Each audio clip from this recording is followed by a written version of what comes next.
तो देखो हम आपसे स्पष्ट कहते हैं कि प्याज लहसुन पाना कोई पाप नहीं है, क्योंकि इसमें किसी की हत्या नहीं है। जो संशय रहते हैं, एक है कि जैसे संसार में रहते हैं बहुत सारे लोग हैं जो अलग अलग ऑफिस में काम करते हैं, तो उनका एक संशय बड़ा रहता है कि जैसे इसमें खाने के नियम होते हैं, तो कभी गलती से खा लिया। कोई बात नहीं, कोई बात नहीं।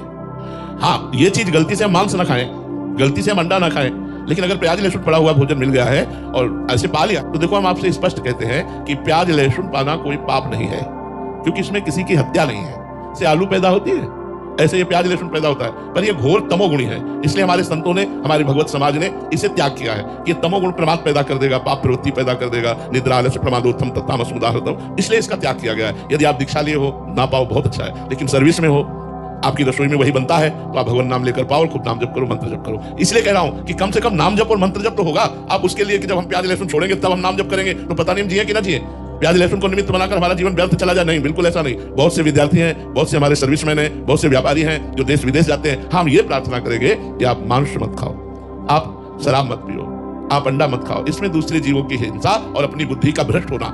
लेकिन अगर कहीं ऐसा कोशिश करो कि प्याज लहसुन न पाओ, लेकिन अगर ऐसा है कि आप बिना प्याज लहसुन के भोजन कभी मिलता ही नहीं है, तो आप आओ, राधा राधा जपो, आपका मंगल होगा, आपका कल्याण होगा, निश्चित समझो, आप इसमें डरो मत। दूसरा डर ये रहता है महाराज जी कि जैसे गुरु द्वारा कुछ नियम मिले जाते हैं, जैसे 11 माला करनी है, तो कभी छूट गया तो फिर बड़ा अपराध लगता है। देखो उसके नियम बताएं। जैसे हम लोग बोला कि 11 माला आपको करना है, अब आपके आज के 11 माला गए, अब कल बैठ के 22 माला जपने का टाइम नहीं है, तो 12 माला कर लो, 11 दिन 12 माला कर लो, हो गया।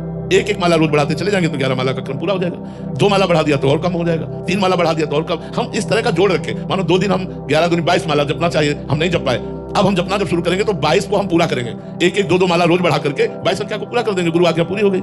और ये एक और रहता है कि कभी 15 दिन हॉस्पिटल में रहना पड़ गया तो कितने पीछे छूट जाएंगे, फिर वो पूरा ही छूट जाएगा। नहीं, अस्वस्थ अवस्था में नियम का पालन ना होने पर उसे अपराध नहीं माना जाता। यदि आप बीमार हो, 20 दिन 25 दिन आपसे बिल्कुल भजन नहीं हुआ, तो वो आपका अपराध नहीं माना जाएगा, क्योंकि आप अस्वस्थ हैं। स्वस्थ अवस्था में, अब जैसे बेटी का ब्याह है, वो कार्यक्रम में फंसा हुआ है, वो 11 माला लेके थोड़ी बैठेगा, वहां तो बहुत से कार्यक्रम है, तो 2 दिन 3 दिन 4 दिन उत्सव संपन्न किया और एक एक माला रोज बढ़ा दिया, महीने में पूरा हो जाएगा। लेकिन अगर आप बीमार हैं तो आपका कोई अपराध नहीं, आप नाम जप कर सकते हैं, पड़े पड़े भगवत स्मरण कीजिए। वो नियम स्वस्थ पुरुष के लिए है, बीमार के लिए नहीं है।